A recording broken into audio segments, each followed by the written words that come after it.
푸드테크와 관련된 기술들이 대부분 어느 정도는 자동화된 장비로 이미 사용이 되고 있는 걸로 보여집니다. 근데 문제는 수준이 자동화 장치로만 해결하기는 어려운 상황인 것 같고요. 아직은 기술적으로 휴머노이드가 상용화되기 전까지는 아직은 무리인 걸로 판단이 되고요. 그러다 보니까 완전 무인을 지향하는 것 자체가 현재로서는 쉽지 않습니다.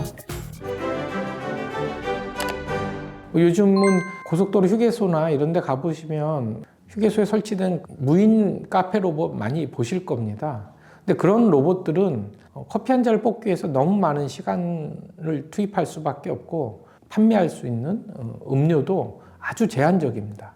그러다 보니까 제품을 설치해서 수익을 보는 게 이제 사업자들의 목적인데 ROI가 안 나오는 거죠. 투자 대비 인컴, 수입이 잘 안 나오는 겁니다. 바리스타라는 인간을 완전히 대체하기 위해서 무인 시스템을 표방하면서 만들어진 제품들이 대부분이거든요. 단지 이제 늦은 시간에 찾는 고객들을 위한 서비스적인 측면에서 많이 설치하고는 있는 것은 사실인 것 같습니다. 말씀드린 것처럼 제가 보는 로봇 시장은 가장 앞선 분야이기도 하지만 너무 앞선 기술로만 제품화를 해서 상용화를 하는 거는 오히려 사업적으로 실패할 확률이 높다고 생각해서 저는 좀 현실적인 로봇 기술에 집중하고자 합니다. 주로 현재 로봇이 활용되는 분야는 아직은 공장 자동화, 스마트 팩토리 쪽이 대부분이고요. 그리고 또 하나 이제 새롭게 열리고 있는 시장은 F&B 쪽 시장인 것 같습니다.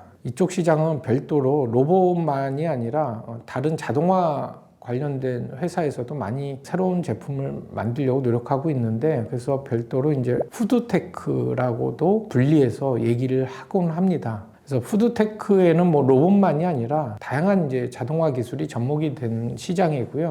그럼에도 불구하고 굳이 푸드테크 쪽에 로봇을 적용하려는 이유 중에 하나는 기존에 나와 있는 그런 푸드테크와 관련된 기술들이 대부분 어느 정도는 자동화된 장비로 이미 사용이 되고 있는 걸로 보여집니다. 근데 문제는 수준이 자동화 장치로만 해결하기는 어려운 상황인 것 같고요. 그럴 때 이제 결국은 필요한 게 로봇이라고 생각이 됩니다. 그래서 푸드테크 쪽에는 로봇이 더 많이 필요하고 제품화될 것이다 라고 예상하고 있습니다. 하지만 아직은 기술적으로 휴머노이드가 상용화되기 전까지는 아직은 무리인 걸로 판단이 되고요.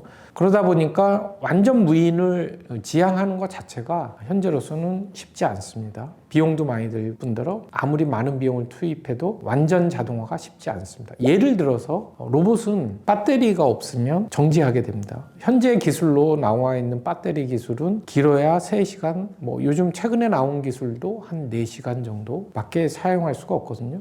그리고 뭐 예를 들어서 그걸 해결하기 위해서 전원을 연결해서 고정되어 있는 로봇을 쓴다고 하는 경우에도 로봇이 어떤 대상물을 뭐 판매하거나 제조를 하려고 그러면 거기에 재료라든가 물건을 비치를 해줘야 되는데 그거는 결국은 자동으로 지금 할 수가 없고 또 사람이 와서 해줘야 되거든요. 대표적으로 무인 카페 같은 경우 원두가 다 떨어지면 로봇이 더 이상 생산을 해낼 수가 없습니다.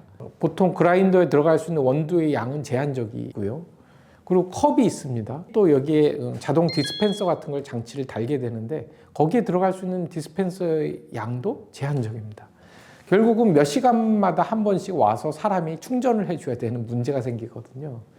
그러니까 이런 것마저도 다 완전 자동화하는 거는 아직은 힘들다고 보여지는 거죠. 왜냐하면 그런 재료 같은 건 결국은 창고에 있는데 그 창고에 있는 걸 가져다가 로봇 앞에다가 다시 배치를 해줘야 되는 건 또 인간이 해야 되거든요. 그래서 지금 뭐 이런 다양한 무인화 로봇을 활용한 장치들을 시도하고 있는 거는 아직은 무리가 있다고 판단이 됩니다. 그렇지만 이게 좀 더 다양한 분야에 접목이 되려면 그렇게 무인화된 타겟으로 하는 데는 아직 로봇 기술이 한계가 많이 있습니다. 휴머노이드가 완전히 이제 상용화돼서 인간을 대체하는 수준이 될 때까지는 현재 로봇 기술만으로 그런 인간의 역할을 대체하는 건 아직은 어렵고요. 그래서 인간이 하는 일 중에서 아주 반복적이고 고된 작업 정도 선에서 현재는 로봇이 대체할 수 있는 정도라고 생각이 됩니다. 그래서 저희 회사에서 쿠션에서도 그런 인간이 반복적으로 고된 작업을 하는 경우에 대해서 로봇으로 대체하는 쪽에 집중해서 제품화를 계속 진행하고 있습니다. 실제로 저희 같은 쿠션에서는 최근에 커피 프랜차이즈에 협동 로봇을 접목을 시켜서 커피를 추출하는 에스프레소 머신을 인간 바리스타와 똑같은 작업을 해내는 제품을 개발해서 납품을 시작을 했습니다. 왜냐하면 카페에서 지금 바리스타를 할 수 있는 파타이머를 구하는 게 너무 힘들다고 합니다. 그 커피라는 게 피크 시간이 있는데 그때는 한 사람이 고객을 서비스를 다 감당해낼 수가 없어서 2사람, 3사람씩을 파타이머를 고용해서 쓰고 있거든요. 그런데 그 파타이머들은 잠깐 동안 그 일을 하기 위해서 매장에 출퇴근하는 것을 원치를 않습니다.